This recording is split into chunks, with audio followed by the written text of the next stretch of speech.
A very good evening and welcome all to the Respina 8, which is presented by the IAP Respiratory chapter, and the digital partner is Clearnet. So this is Arpita from Clearnet, and I have a small video of what Clearnet is all about and what it does. So I'm going to play it for you. I would request all of you to please bear with me and see the video, and we are going to start the session right away. Thank you all.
Thank you so much for watching the video. Now I'm going to request Professor and Dr. Subramania sir. Sir is the Honorary Secretary of IAP National Respiratory Chapter. Sir, please start with the session. Over to you. Good evening, dear friends. Once again, welcome to the evening coffee with all of you. But it's not coffee time, but it's your dinner time. But while you can have the dinner at your home, you can also have Feast of Academics series from us, from the respiratory chapter, which we call them as not just webinars, but respinars. These are academic respules for you. They're the capsules of academics that have been brought to you, well nebulized and aerosolized, and they will directly enter into you. So you can very well inhale them without any side effects. So my dear friends, these respinars have been nurtured by all of you. And let me acknowledge, and that's what I was talking to guests and moderator today, uh, that you are our resource. You are our inspiration. If we are working day and night, it's because of you. You are the source of inspiration, and you are our inspiration and expiration. So in respirology, I would say you are our breath. And sometimes we hold our breath and sometimes we breathe fast. So there'll be waxing and waning of academics from you. And in spite of fatigue of webinars, it is lovely to see so many of you in evening. And mind you, we will try to maintain some kind of balance and discipline that every Monday 9 p.m. you have. There have been some kind of turbulences in organizing, and we couldn't have on all Mondays. So because there was and one more webinars held in the middle of the week, so that week we will see that again there is no repetition on Monday. So you'll try to space this weekly, or any of your inputs, if you feel, no, including critical inputs, negative, positive, intermediate comments, please send it to my mobile number, which I'm going to write. And please join respiratory chapter, and I will tell you, you will never repent in your life. It is wonderful journey. We'll take you through academic journey every time. To host this evening on from the respiratory chapter, we have Dr. S.G. Kashi, who is our vice president, who has joined us just now. And Dr. Jagdish Chenappa is in another commitment, so he has expressed his inability to come. Welcome to you, Dr. Kashi sir. And next about that topic, it is oximetry. It is going to rise your pulse when you measure. So therefore I call it pulse oximetry. It is very pulsatile, and therefore it is pulse oximetry. And is it really an oximetry? Does it measure the oxygen, or does it cheat you at times? We don't know. Is pulse oximetry a small one, smart one, good one? Is there something better? Is it enough? Is it more than enough? Or is it just enough? Is it must? Is it a must device, or is it a nice device to have? Is COVID all about pulse oximetry, or COVID is something beyond pulse oximetry? Is pulse oximetry a substitute for our routine clinical examination, or is it add-on to our clinical examination? What is that pulse about pulse oximetry, and what is the oxygen in pulse oximetry? What is the oxygen content of pulse oximetry that you should breathe? Will all be brought out by mouth-watering discussions and wonderful presentations from none other than whom I respect most in my life, Dr. Satish Devpujari ji. And welcome to you, sir, on behalf of IAP Respiratory Chapter. Before I would go to you and to I have to introduce moderator for today, Dr. Abhay Jain. If you want to know who is Dr. Abhay Jain, you join the Respiratory Chapter membership, then I will send you his number. So he is the one who has been a thorough, hard-working executive committee member and an intensivist by himself. In fact, he would have taken the talk on pulse oximetry, but we have made him to listen to our sir. But before I would go to our moderator and guest, I will have opening remarks from our president of the chapter, Dr. S.G. Kashi today. And for all of you, I don't think I should introduce Dr. Kashi. He has been one of our inspiration and source for all the fatigue that we have got. Every time you talk to him, the fatigue goes. See, I will tell you, one of the greatest thing that he has done is he has kept the secretary well oxygenated. That's all. I think I don't have to tell you more than that. Sir, my oxygen levels are because of you. Some opening remarks from you. Sir, unmute yourself, sir. Oh, thank you, Dr. Subramania. I know you're very excited today because you have promoted me to the president of the chapter, although I'm only the vice president. Anyway, I think today's session is going to be a very exciting session. Pulse oximetry has become a very exalted position today in the COVID times. An infrared forehead thermometer and a pulse oximeter has become household items. And today, when they send you pictures on your WhatsApp with the child's pulse oximeter readings, when you say the child has fever. So what is all about pulse oximetry? What are the limitations? What are the advantages? What are the precautions to be taken? And I think for this, there is no other person more suitable for this job than Dr. Satish Devpujari, whom I have known since many years. And I think we are all very excited to listen to him. Dr. Devpujari, sir, please start the session, please. We would request on behalf of the chapter, Dr. Abhay Jain, please you be the takeover. Kindly will request you to be the moderator for the session and introduce Dr. Devpujari sir in couple of minutes, and then I think it should be over to the science. And as the people are still logging in, you can just introduce sir, and then we'll go over to the session. Thank you, Subramanian sir, and thank you, Dr. Kashi. Today, it is in fact a pleasure and a great day in my life that I am moderating a session which Dr. Satish Devpujari sir is going to speak. Now, this is this is really once in a lifetime kind of a moment for me. I don't know whether next time in future I will get this opportunity to. But let me first introduce sir. And though he doesn't need an introduction, but it is my formal way to introduce such an astute clinician and an academician to you. He is director of Shri Clinics, emirate professor for IGG, Indira Gandhi Medical College, Nagpur. He's also an adjunct professor of practice in mechanical engineering at VNIT Nagpur, which is a real pleasure to listen to him when he can combine the physics with the medicine and see what magic he can create with that.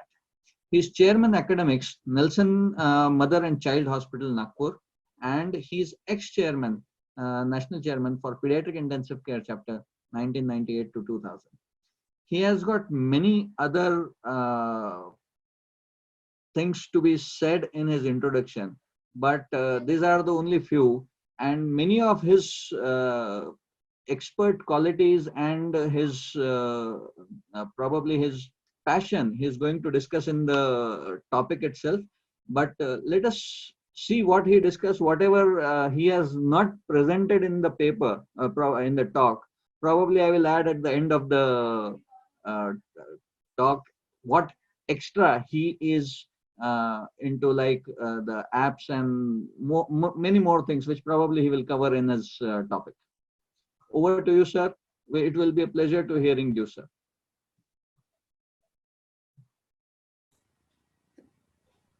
Sir, unmute. Sir, unmute yourself, and I would request the delegates to put your questions in question answer box only, not in the chat box. And therefore, please see that all the questions will be answered. Don't worry. We will see that you will also have a nice dinner and sleep. So don't worry that mouth-watering academics we are going to have from Dev Pujari, sir. That's, sir.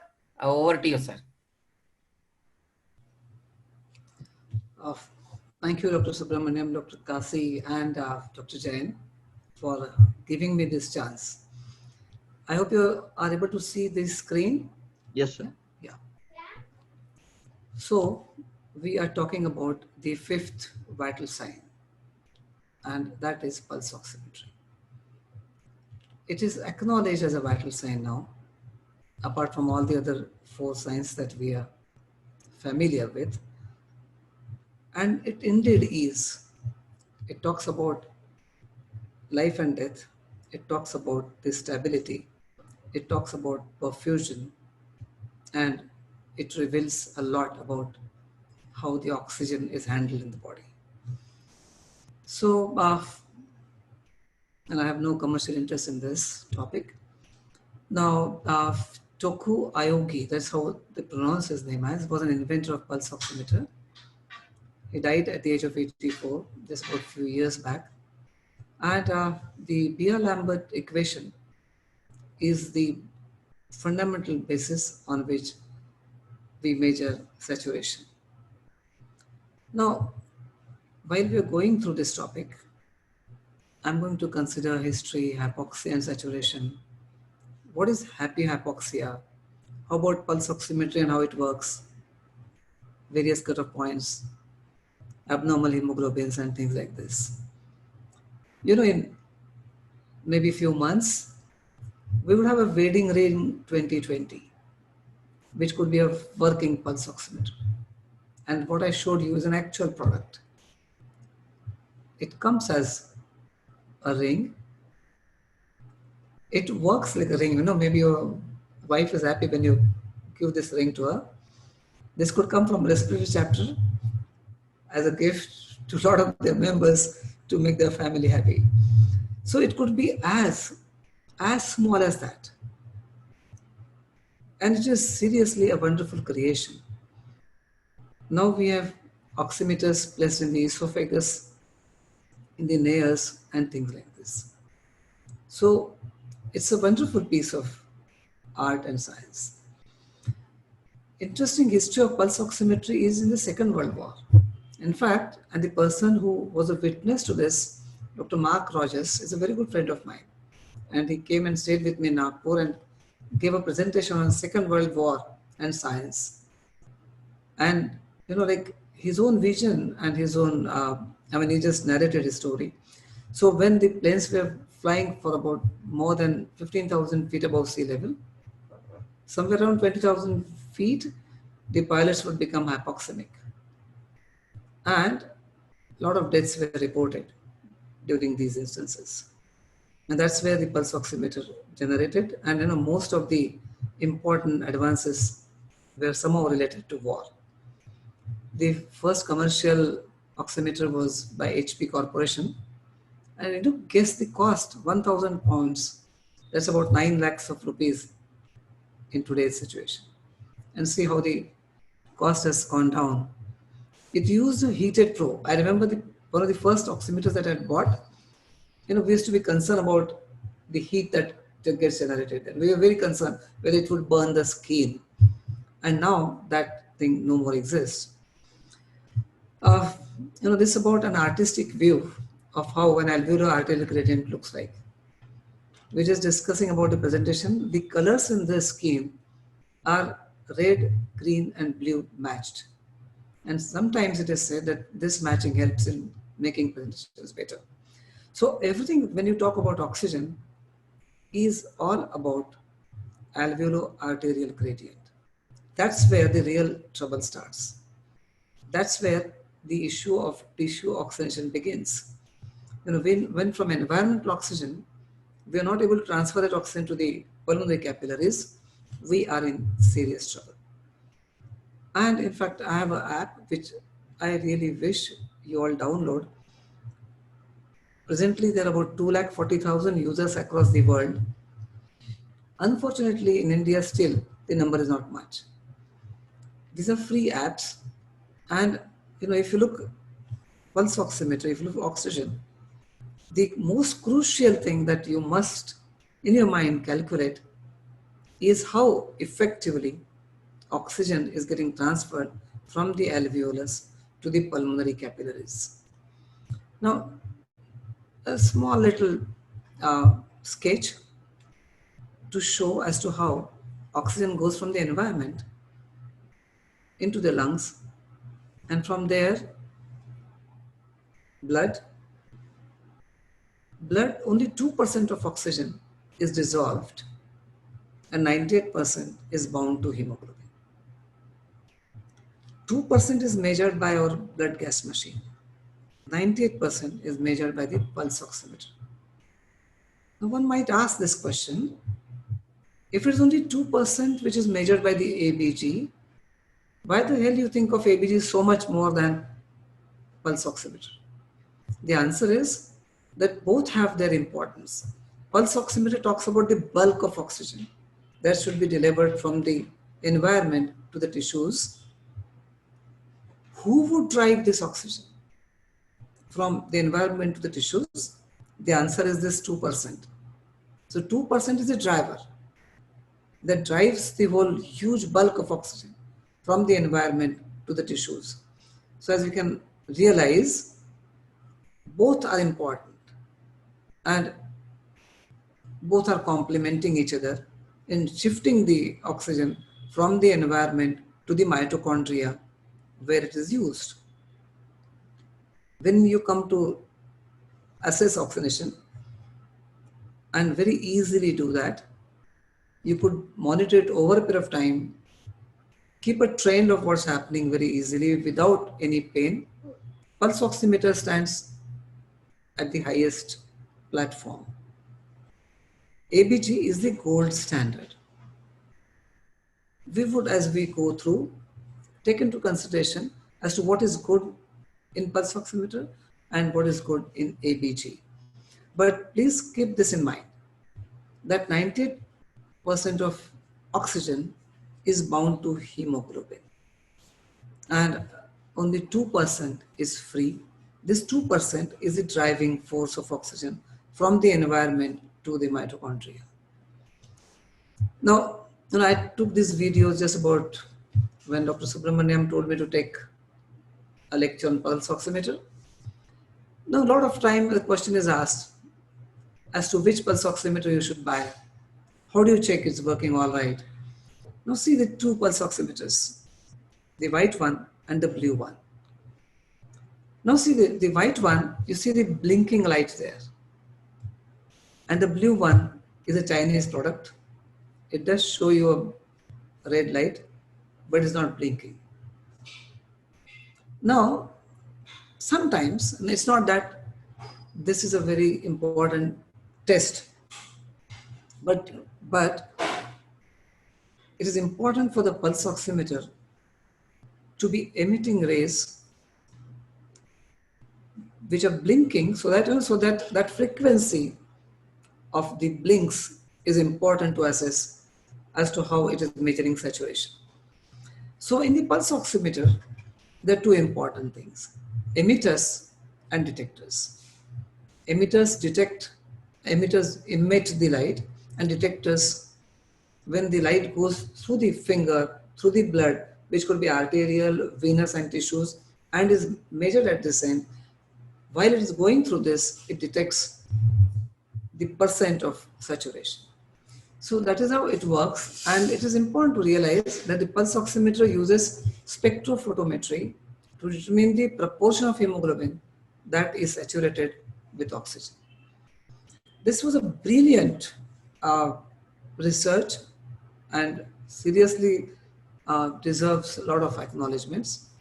So how actually it works is this way. It emits two wavelengths of light, and these two wavelengths have two different areas which are kind of specific to oxy and deoxyhemoglobin.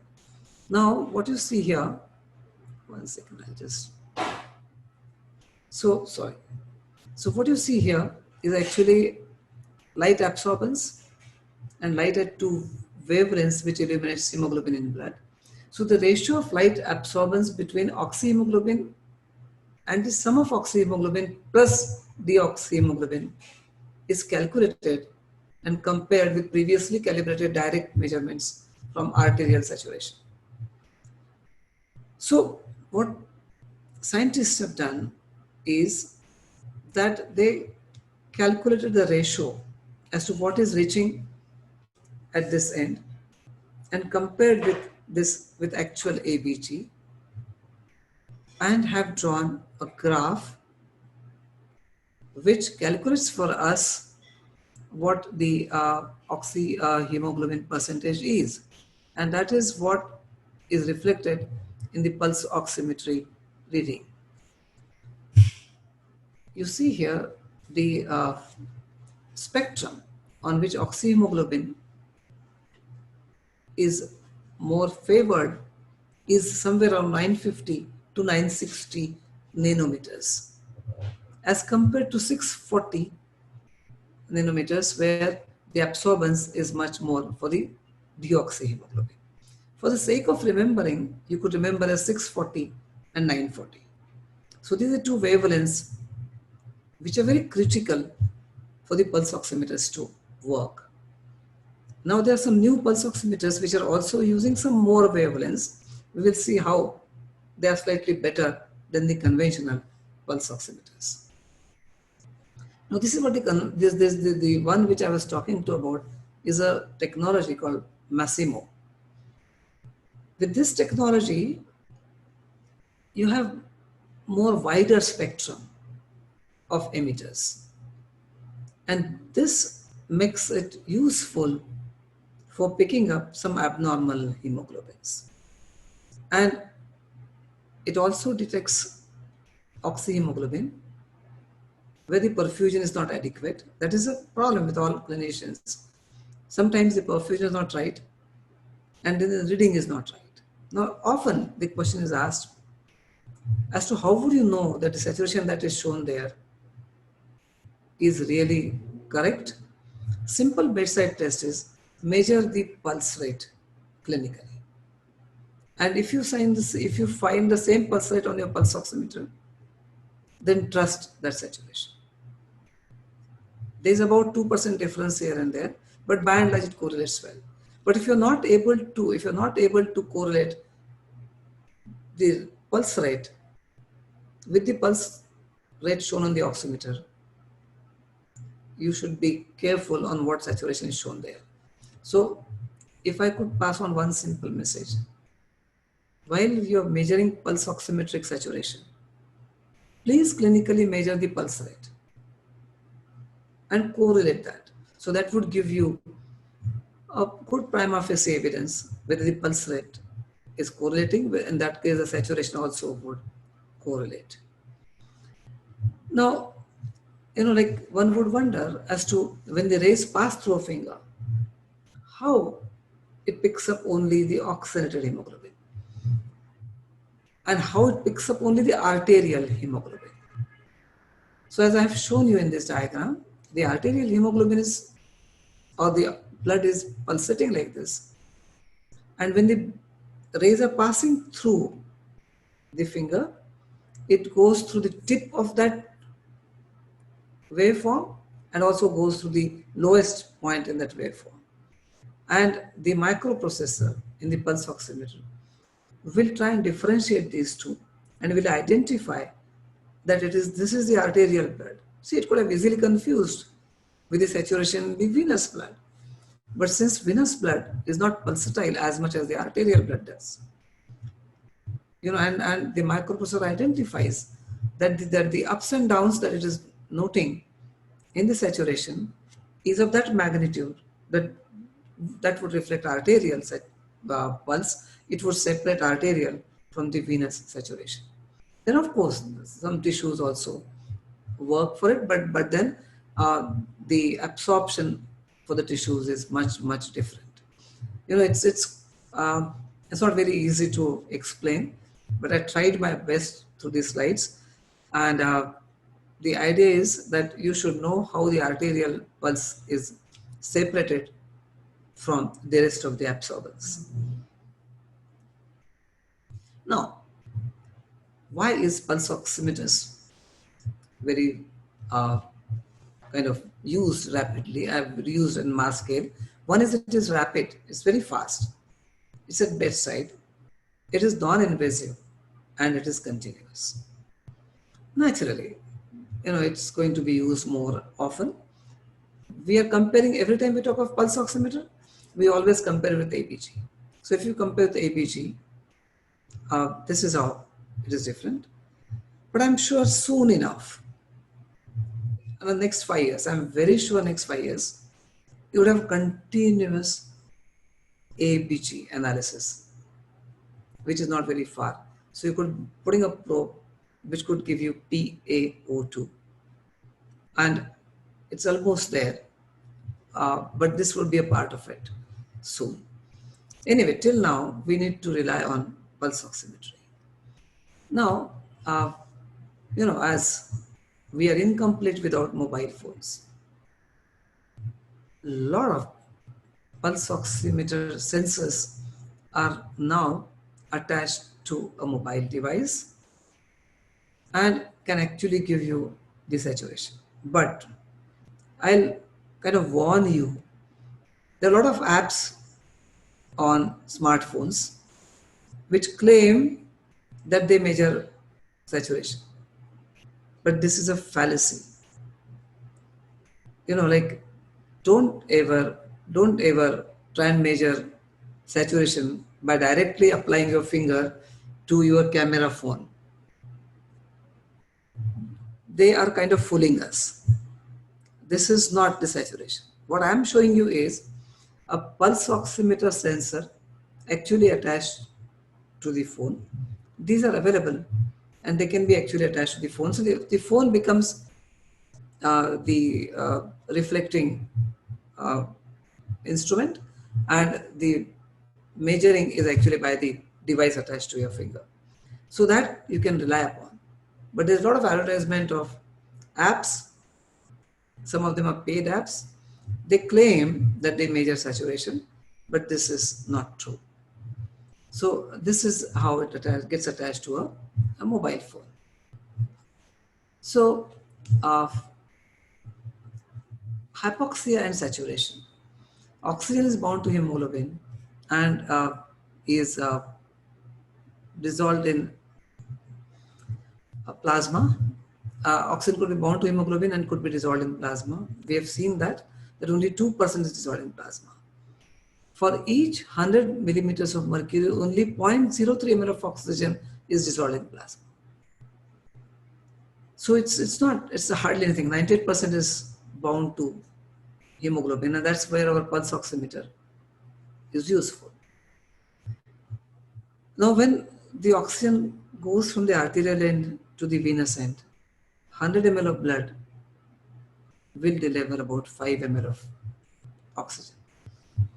But we must remember, delivery of oxygen to the tissues is cardiorespiratory function. Now, the saturation of hemoglobin in the coronary arteries is as much as an arterial blood, but it is during systole, it is lowest. And again, very likely that we would be in a position to measure the coronary artery saturation. Like we have the cerebral oximeters. More important that would be the coronary oximeters. Because when the heart is actually contracting, it is in systole, and the worst part of systole is a period called as isometric contraction period. In that period, you have the lowest of oxygen. So so-called sudden deaths, even during COVID or rest of the time, occur during this isometric contraction period. And soon maybe we'll have something which will give us a measure like this. One very important thing is that pulse oximeter gives us saturation. And it is a very tricky number. For example, there's a teacher who claims that in her class, the result is 100%. And she gives a complex of a lot of features. But she never tells that in her class, there are only 5 students. And all of them pass 100% saturation. As compared to another nice, honest lady, she says, you know what, in my class, the results are about 85%, never been more than that. Because she's teaching 200 students.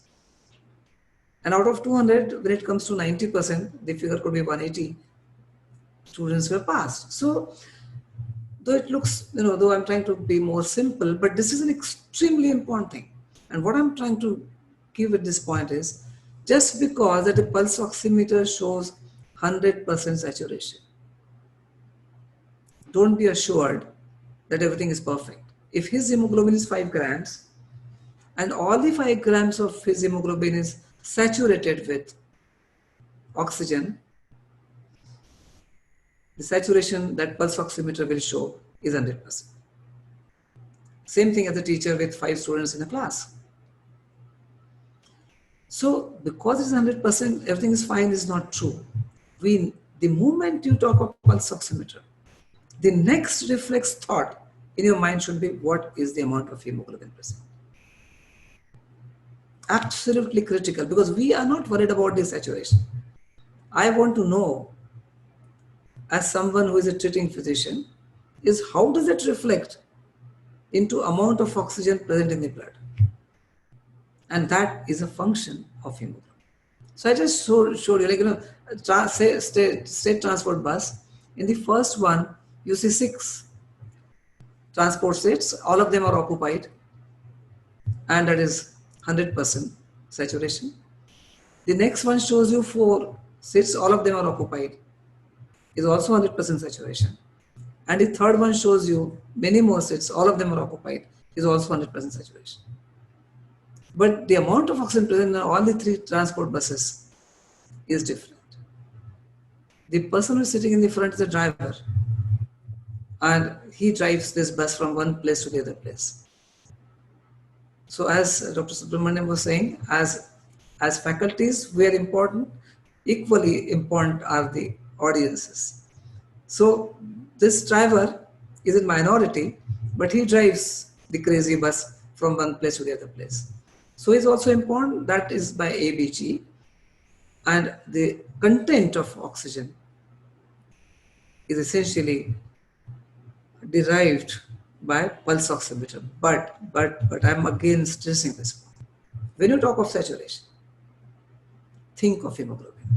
Like, for example, in a baby who is term, whose saturation is 85%, you don't have to get hold of this baby and give oxygen immediately.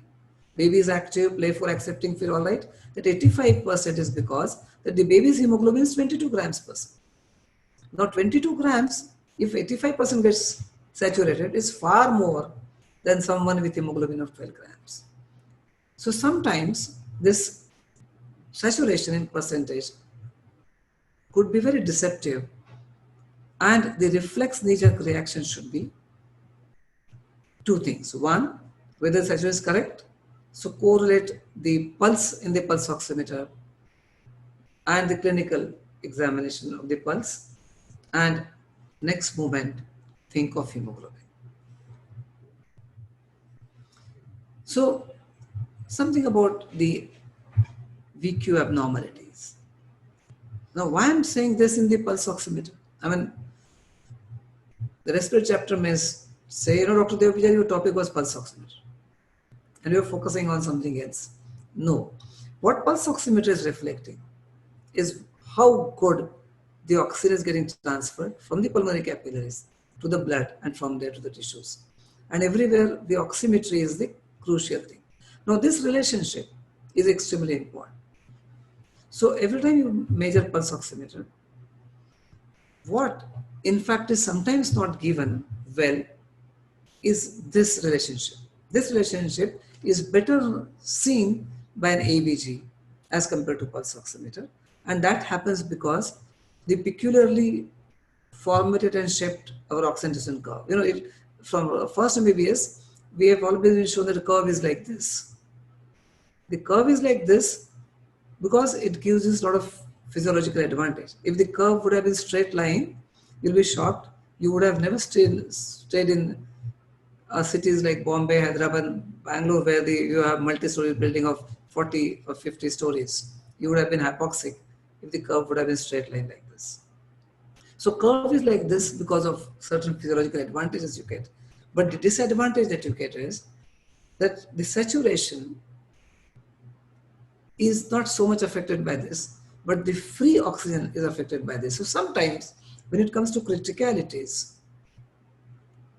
though it is only 2% oxygen, which is a free oxygen in the blood, that reflects the ease with which oxygen goes from the capillaries, pulmonary alveoli to the pulmonary capillaries.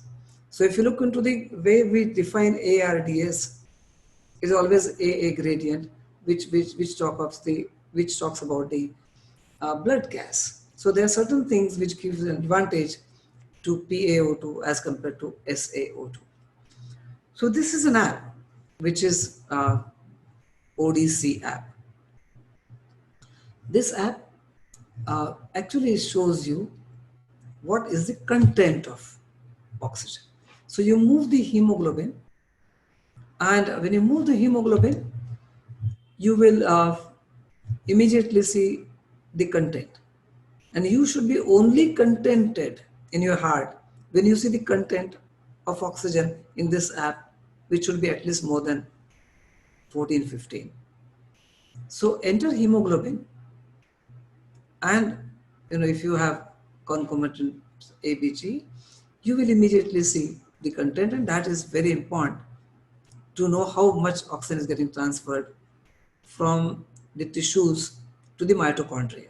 Now see, we have shifted our focus from lungs, where you transfer oxygen from the alveoli to the pulmonary capillaries, and we realized that ABG would be an important criteria for that. Then we came to blood, where saturation would be extremely important, provided you know the hemoglobin.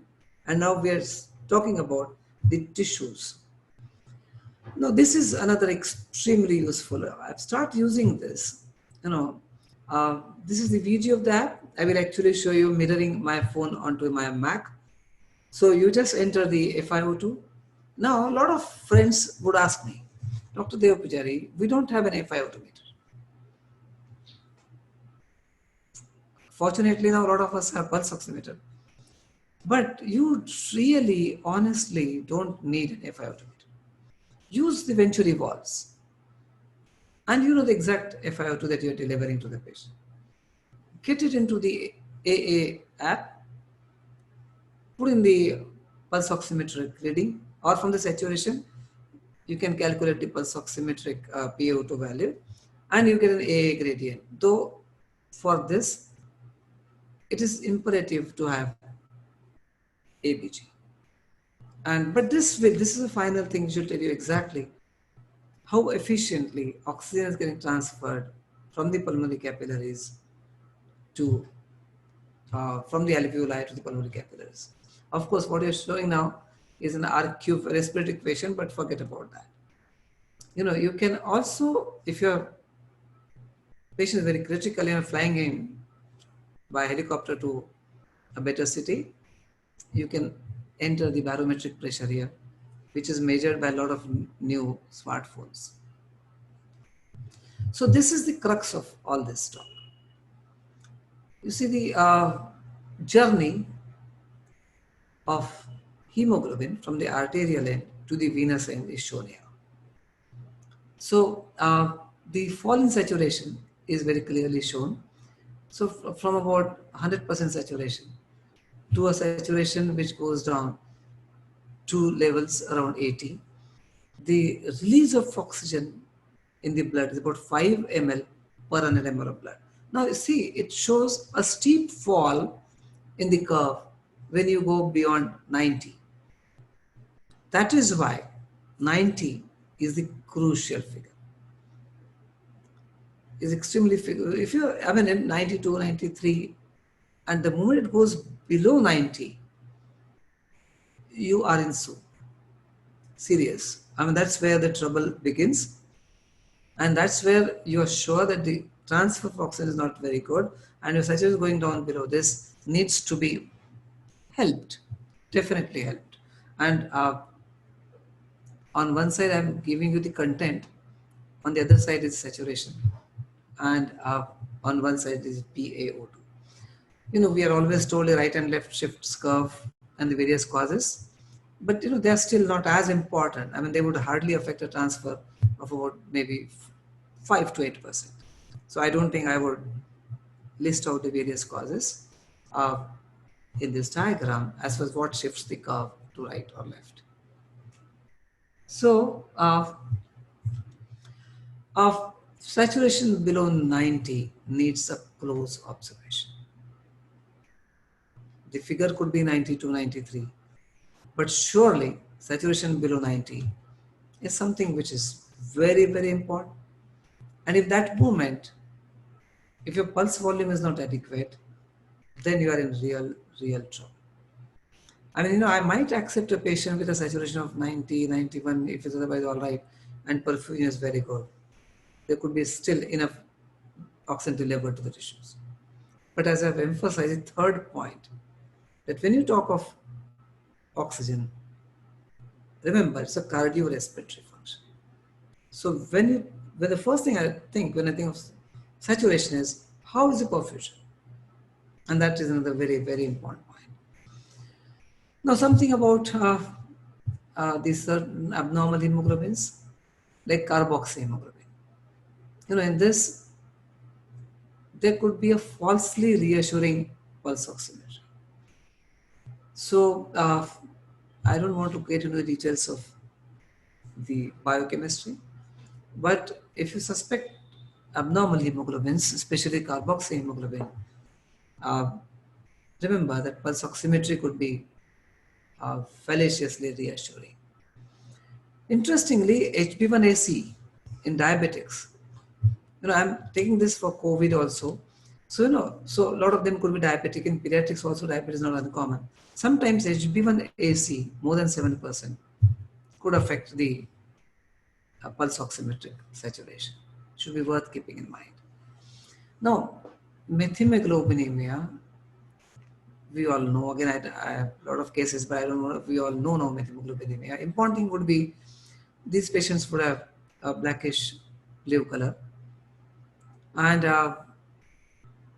especially when the hemoglobin goes higher, these patients could become severely hypoxic. And clubbings and all things would never be a part of acute methemoglobinemia or even chronic methemoglobinemia.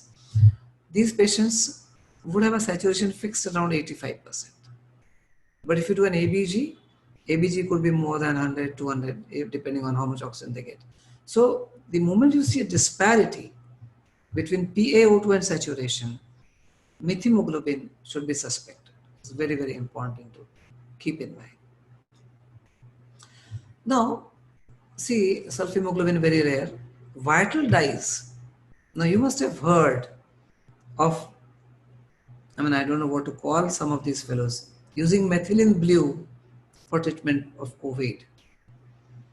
Now, when you use methylene blue, I mean, I would never suggest anybody should use. It was based on some far-stretched thought of change affinity of hemoglobin to oxygen in COVID, which was never accepted. So somebody started using methylene blue. But if you're using this drug, don't rely on pulse oximetry, because these dyes can change the pulse oximetry reading. So this is some principles which are basically physics of pulse oximetry. I would skip some of this. I'll just show you a small interesting video of how there's interference with various things with pulse oximetry. Now this was just about a few days back. I took this video in my house. See, we use this red light for muscle pain. Now see the saturation. It is 95. The moment I take my finger to the so-called infrared light, it stops. So just to show you that there could be a lot of interference with these little gadgets. And you see the distance, infrared light is not necessarily red or is not red, because our eyes cannot perceive that light. Okay. And sometimes there could be some factors which could affect these gadgets. So it's important, if you clinically suspect that something is not right, I'll just show you this video again. See this. See, you're not seeing the source of light, but the pulse oximeter is gone amber. So, the interference from various sources, including sometimes nail polish, could be an issue with these gadgets. Now, what is the future of pulse oximetry? We are always now going more deeper into tissues, so we don't know what is saturation or oxygen in the tissues. So, esophageal oximetry is now coming up. Nothing difficult. The oximeters are in the mid-esophagus, and they can measure saturation better than the typical pulse oximeters, because they are not much affected by temperature or by perfusion. But they are more vascular structures, and they give you better saturation than the typical pulse oximetry. Limitations of pulse oximetry, there's an inevitable difference between ABG and pulse oximetric saturation. So we need to understand that. It may not be easy to detect this in some abnormal hemoglobins. Spurious results could be seen with abnormal hemoglobins. Now, when patients on ECMO could have different issues with pulse oximetry, and there's an increasing inaccuracy when the calibrations of these devices are not very well done. So many pulse oximeters are coming in market. A lot of them are Chinese, a lot of them are not trustworthy. So one will have to be really careful as to whether the device is good. The best thing would be you could, if you bring it and check it on various people and then try and see how good it is. Now, this is something I really want to discuss. We're talking of COVID and we're talking of pulse oximetry. There's something like happy hypoxia. It's a very interesting physiology, very interesting physiology. What happened is, especially when US saw sudden deaths, and I know, I was talking to some of my friends, they were so afraid. The clear mandate was, you go to the hospital, your saturation is 92, intubate and ventilate. We learned a lot after this kind of a sick trend of acting too fast. No, what was happening here was the fear among the patients was, I'm happy, I have fever, no problem, I have no dyspnea, comfortable, nothing to worry about. I'm not breathless, I'm not dyspneic. So I stay home. Why go to the hospital? And the fear was the moment you go, they'll check the saturation, 92, intubate. Now the phenomena of happy hypoxia came in very interestingly with COVID, because COVID is not just alveolo-bronchiotracheal issues. When it causes hypoxia, there's a huge amount of pulmonary vasculoplasia. So the relationship between the alveoli and pulmonary vasculature is disturbed. Pulmonary vasculature is clogged in almost about 1/3 of patients. So the receptors which convey us breathlessness or dyspnea are, if you remember our days, we were, taught about J receptors. Now the J receptors are further classified into 6 varieties, but don't get into those 6 subsections. What I want to convey is that hypoxia is not equal to breathlessness, is not equal to breathlessness. Breathlessness is a sensation derived from some receptors in the tracheobronchial tree which convey that sensation to us. So in COVID, the hypoxia could have some other cause. And as you can see in this diagram, if I will show this diagram again, see, from onset of symptoms, the initial phase is rather slow. And in this phase, patient is happy, but is significantly hypoxic. He refuses to go to the hospital. But the moment he goes to the hospital and the moment he becomes breathless, he is already too late. And this is something which is extremely important, because we do deal with adults as pediatricians. We are connected to the whole family, most often free, but those connections exist. So it's important to realize that you shouldn't be going to this phase where you're hypoxic but are still happy. Sudden drop after this could be dangerous, and that is the pathophysiology of so-called happy hypoxia. So there's a disconnect between severity of hypoxemia and relatively mild respiratory discomfort in COVID-19 patients, and this leads to a dangerous situation. Interestingly, when you are in this early phase, in fact, your tidal volume has increased to almost 1.5 to 2 times. So you're happy, you're not breathing very fast, but your minute ventilation has increased, because instead of inhaling 500 ml of air now, with each breath, you are inhaling 600 ml of air or maybe 700 ml of air. It's like you're on a ventilator. It's like you are on a ventilator and somebody is pushing in this air and you are not breathless. So you land up in a situation of volume trauma, which is expected on a patient on a ventilator before, in fact, you go to the hospital. So by the time you're in the hospital, you already have an injured lung. And this is a very important concept that must be addressed. They need oxygen much earlier than what the breathlessness sets in. Now, I think we did consider this atrial puncture and pulse oximetry. and I've emphasized this fact, it is 2% of oxygen, but it's important, and especially this talks more of the transfer of oxygen from the alveolus to pulmonary capillaries. Now, you'll be surprised of the statement that I'm making here from a journal. The pulse oximeter is an imperfect device with numerous potential limitations. Now, what do I mean by this? And a very important point is pulse oximeter is excellent up to the saturation of about 90. So 90 onwards, you can rely on pulse oximeter.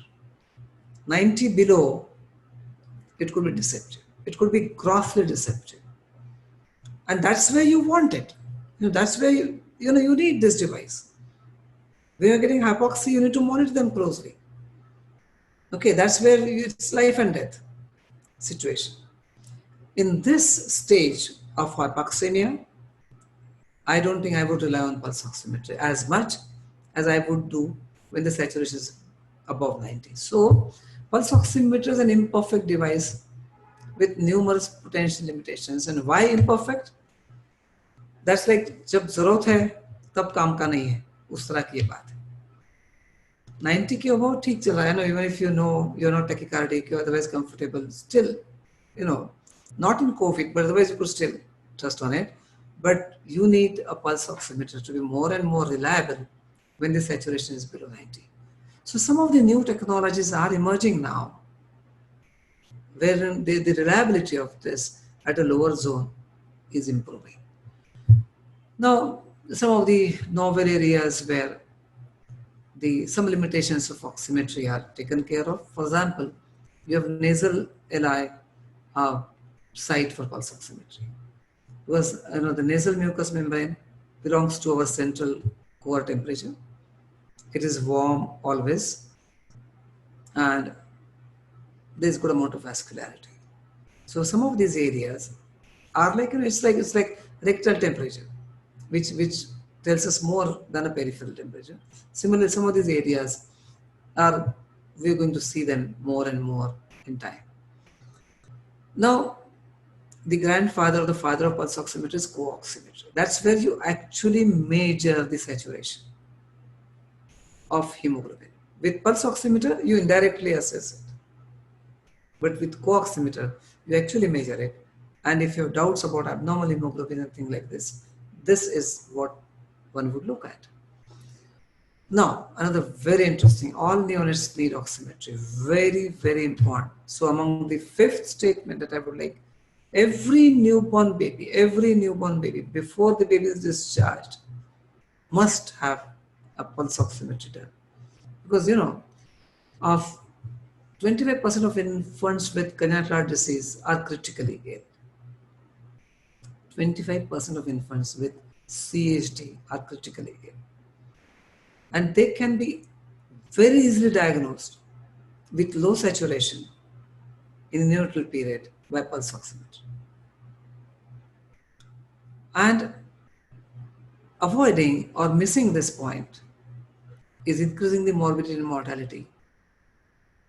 Interestingly, this finding was by a general physician in the United States who brought this very important point to the American Academy of Pediatrics. And he was awarded in a big way because measuring pulse oximeter in newborn periods can mean important intervention and should always be done. Of course, oxygen premature babies, we all know. So most often the cutoff point should be 90%. If a baby is about 90% saturation, one would avoid the oxygen toxicities. So, dear friend Dr. Subramanian, thank you very much for inviting me for this seminar. I only hope with dynamic pediatricians like Dr. Subramanian, Dr. Jain and all our friends, Dr. Kasi, IIP would have someday a hospital which could belong to respiratory chapter and would save a lot of lives. Thank you. Thanks a lot. Sir, if you can stop sharing the screen forever. No, but I love to have that respiratory chapter hospital, but sorry to allow more questions. So I would request Dr. Abhay Jain Yes. Can you ask all the questions one by one? Sir, it was a fantastic talk, and most of the things which we were expecting in a talk are beyond that. Also, many things which were needed are been covered. But right now, because of WhatsApp, there are a lot many confusion with people, and one of the most important confusion is which finger is to be used. There are many videos which suggest that you use the middle finger of the right hand, middle finger of the left hand. Is there any point in doing all these things? No, I mean, a middle finger should be a good one, but I don't think that. I mean, I studied that point before I came, so not really. No much. No difference. Let's put it this way. Okay. There were few questions on methylene blue, and most of the questions are been answered. The one was, does taking methylene blue orally on a daily basis gives error? Yes, of course it gives error. And what is the way out to measure in such cases? I think stop taking methylene blue. That's right. That should be the answer. Cost of pulse oximetry sensor that attaches to cell phone. Yeah, this is about, you get it from something like 14,000 to 20,000 rupees. They're Okay. costly, but and- they would be, in fact, I bought a sensor from Singapore a few days back. It comes cheaper there, so it could range from 7 to 8,000. Good, and they are all very good sensors because they are of course high quality stuff. And they belong to company Massimo. They belong to company Massimo. That's right. The one I showed you was Massimo. Yeah, that's what I Yeah. saw was of Massimo. Yeah. That's right. Yeah. Okay. Are there any other brands also available? Yeah, there are about 4 more companies. They make it. You look at them. Okay. One question which was there is, does air quality affects the readings of pulse ox? I'm not aware of something like this. But interference could come from various light sources. That could happen. I think I will take that question, sir. Air quality will affect oxygenation than pulse oximeter reading. Directly, it can affect oxygen. Yeah, You true. breathe a bad air, then your oxygen will Absolutely. go. Absolutely. And how to measure in newborn or neonate, and what site to be applied?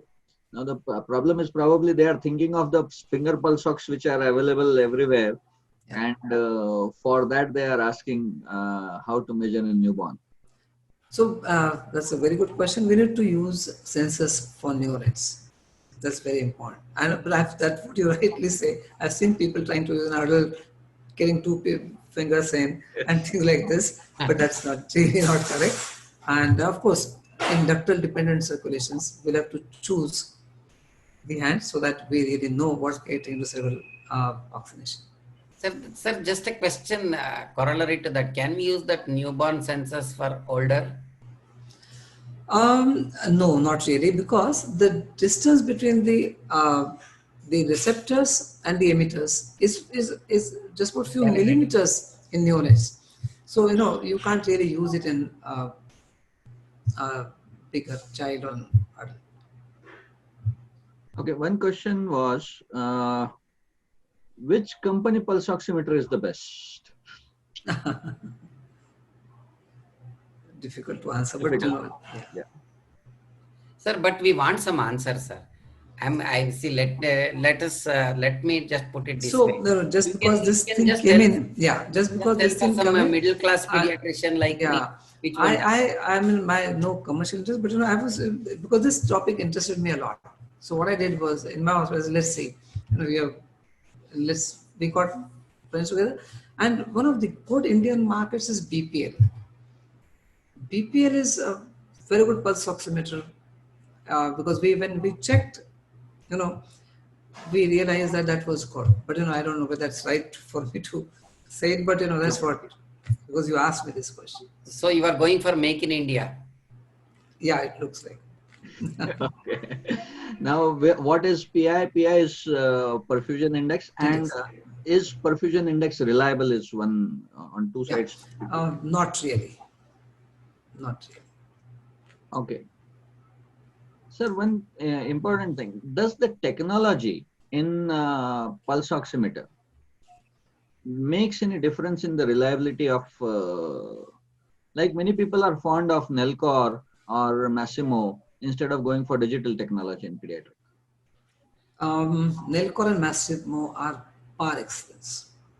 Absolutely. I mean, the cost is an issue, but if that is not an issue, then because their emitters are different. Like Massimo's are 5 emitters instead of 2. Nellcor, same kind of this thing. So they are a different technology per se. Definitely. Definitely they are a different technology per se. Okay. Sir, I am a general pediatrician till Abhay reads this question. Can I go to my PICU and check my morning and evening pulse oximetry and be happy about happy hypoxia? In COVID time, say, sir, I am not going to test myself because they are not reliable. See, if I test on Monday, Tuesday, I could be infected. There is no solution of testing in COVID times for the pediatrician. This question is not for the children. Right. But No, can I go on measuring my pulse yeah, oximetry and absolutely, have a kind of screening for COVID? The most important thing would be 6-minute walk test. Definitely. Very highly regarded for the sensitivity and a triage for COVID. Very important. That drop in saturation of more than 2 to 3 with 6-minute brisk walk is a very important test and should be taken care of. One interesting question, sir. Neonates with high HbF. So how does the pulse oximetry give the readings here? Yeah. So HbF and HbA2 and A, there's no difference between the absorption band in both of these ranges. Again, the same questions. Which one is better if I have to decide, Nellcor or Massimo? Are there any published recommendation to measure nasal LR SpO2? Yeah. There are a good number of articles on that. Okay. I think, can ear lobule be used as alternative site for measuring saturation? Ear lobule can be used as a site. Yeah. It can be used. And is there any portable pulse oximeter available just like adult for fingers, which we use for pediatric also? Not that I know of, really. One comment has been given as for standard at present cost effective is ISPO2 Massimo, which is 17,000. Nellcor technology good, but cost more than 45,000. One of the members had. Dr. Palani Raman has. Yeah. He's a very good photographer, sir. He has invested lakhs in photography. So he would be, he would be a critical person to comment. Anyway, Palani, wherever you are, my greetings from the respiratory chapter to you. Sir, I will ask the other way around. What is the cause of death in COVID? Yeah, I mean, in fact, I had one of the very first webinars on COVID. That was more of COVID. The death is because of inflammation. It is our own immune response to this virus. And I mean, when it started, so in fact, I took this COVID, this thing, and I studied the virology. It is something like tuberculosis, where this organism is not, I mean, uska ताकत देखेंगे तो cox का कोई ताकत नहीं, it doesn't multiply much as such, but it is the body's immune reaction which causes the disease. And the same is true of COVID. It is the abnormal immune reaction to this virus which kills. The multiplication rate of COVID-19 is not exponential. So there are responders, there are non-responders. And the responders in this way are the ones which are affected maximally. Sir, the inflammation is a very broad spectrum term. Yeah, so yeah. Can it be, see, I, as a pulmonologist, I understand allergic inflammation is different from a neutrophilic inflammation, which is different from a lymphocytic inflammation. So if somebody is obese, if some pediatrician is overweight, or if some pediatrician is hypertensive, some pediatrician is asthmatic, do you think, I think the inflammation is heterogeneous and the worry should be different levels, but they generally get worried. So this question is for pediatricians, sir, not for children. So, you know, when I was going through the immunology of COVID, this virus is cytoplasm dominant virus in the endoplasmic reticulum. Now, the pH less than 7, there is the endoplasmic reticulum is grossly influenced by the thymic lymphocytes. That being so, my own explanation where I don't have a reference as to why COVID is not much seen in pediatrics as compared to adults is that if you see, thymus plays a major role in first few years, and still the T-dependent lymphocytes still continue to be active till about adolescence age. And since the major organ affected is not a lot of other viruses, most of them affect the nucleus as compared to cytoplasm. And most of cytoplasm viruses behave this way. So mostly that seems to be the cause to me as to why we don't see it so much. And now, how would that be affected with other things like, my guess would be obesity would mean an extremely compromised lung function. Because when you talk of lung, the compliance of the lung is dependent on lungs, but is largely dependent on chest wall as well. So if someone is obese, I'm sure if I want to expand his lungs, or I want his lungs not to collapse, chest wall would be a major hindrance. So much of fat would make chest wall very difficult to behave. And that could be one of the major reasons. I mean, I have no reference, but that's what the respiratory physiology would guess me to think. Yeah, correct me if I am wrong, sir. I used to teach my students this way because all of them understood what is hypoxic ischemic encephalopathy or neonatal encephalopathy due to perinatal asphyxia, for which giving oxygen is not a solution in newborns. You know, it is cerebral perfusion along with cerebral oxygenation. Yeah. So I used to tell them COVID is hypoxic ischemic pulmopathy. Perfect. So very easily they can understand Yeah. not just the oxygenation, Yeah. but see that the oxygenated lung is perfused as well.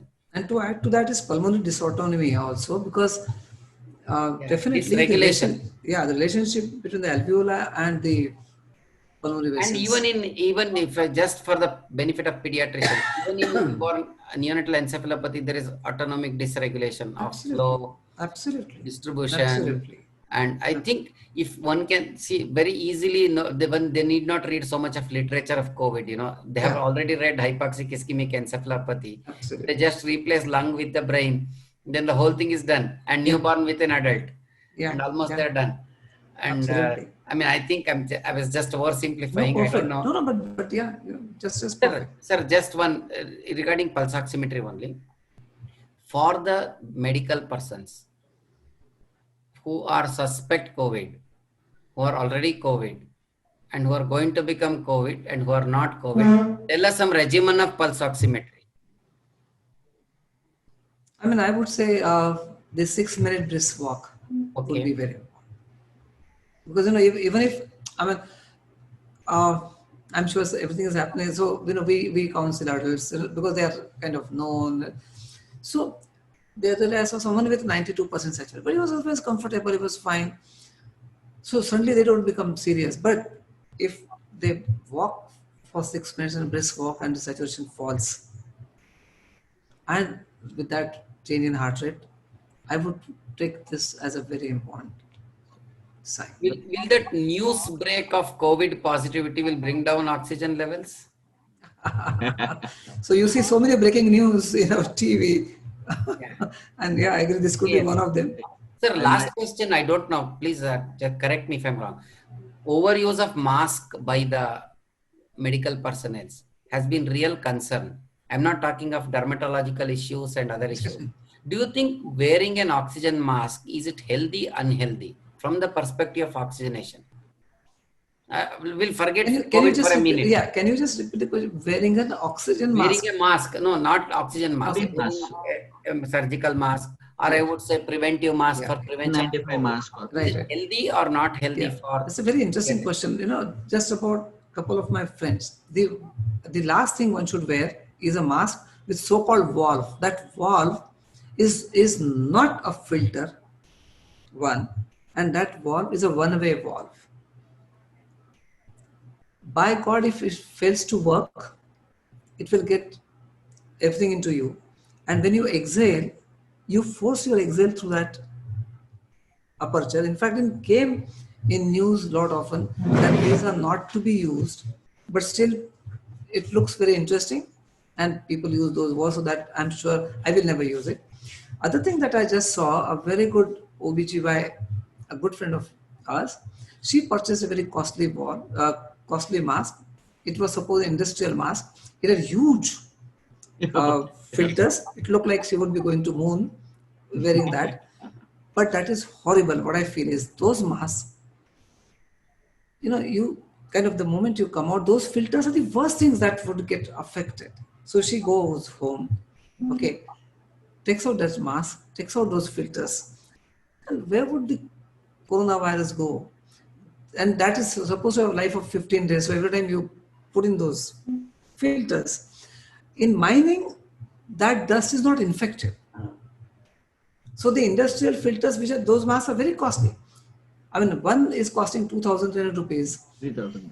But that is not, because a lot of these, and I've seen a lot of doctors using some of those things. They look extremely safe, but that's just the wrong things to be done. Okay. Yes. I will just ask you a pagal question, sir. I'm sorry for that word. Is it okay if a doctor goes to casualty or emergency room every day, take half an hour oxygen and come out in 24 hours? Is it going to help? That's a pagal question. Something Really. like, save some money. No, not at all. I don't think Because one of our colleague did that. Every day he used to go to emergency room, ask the casualty sister, give me oxygen for 15-20 minutes. I want to breathe oxygen. So there was a feeling that in Bangalore traffic, he was not getting enough oxygen. Right. Doesn't make sense. Absolutely. Sir, a few more questions are there. One question is on smartwatch, how SPO to display reading by surface electrode. I think there is no reliability. You have covered with the help of finger tip measurement from phone. So ideal time for 4-limb newborn pulse ox checking for cyanotic congenital heart disease. Fourth day. Fourth day. Okay. Fourth day. I think that's. But the smartwatch, the new Apple Watch, Yeah. saturation is reliable, is FDA approved. Okay. Yeah, there are only two things which are FDA approved in the watch. One is for auricular fibrillation, the ECG, not for myocardial infarction, very clearly shown there. Though the ECG does show a lot of things, but FDA approval is only for auricular fibrillation, and saturation is FDA approved. Yeah, sir, before we would take other questions, there are 200 plus audience. I wanted a feedback from them. Did you like it? Just type L. Did you like the discussions? Because we were not able to see you live. Sir, till that time, by the time they do this. Continue, Abhay. Sir, my question is, sir, the apps which you have discussed, Odyssey app and AA app, Yeah. are they with the same name on Play Store? Or Yeah. I mean, same name, but a simple thing, you put Dev Pujari, you'll see all my 12 apps. That's it. I wanted to hear that. Yeah. Okay. And further, I would say that you have taken down my number. It's not about we deciding the topic. The respiratory chapter is about from the members, for the members, and to the members. You type the name of the topic you want and the speaker. We will have them for you. I would say we will have them for you live at any cost. We'll bring them, not recorded sessions, definitely live sessions. Please type the topic, and all these webinars will be on Monday 9 p.m. Please note this, and save my number and WhatsApp to me, because if my number is not saved, I will not be able to send you messages. When I send the messages in bulk, it won't go to you if you have not saved the number. Abhay, you can continue forever. No, the questions are done, sir. I think. So, Dr. Kashi, sir, if you can give a couple of comments, and then finally I will wrap it up. Sir, unmute yourself, sir. Thank you, Dr. Subramania. Thank you, Dr. Abhay Jain. And of course, a very big thanks to Dr. Dev Pujari.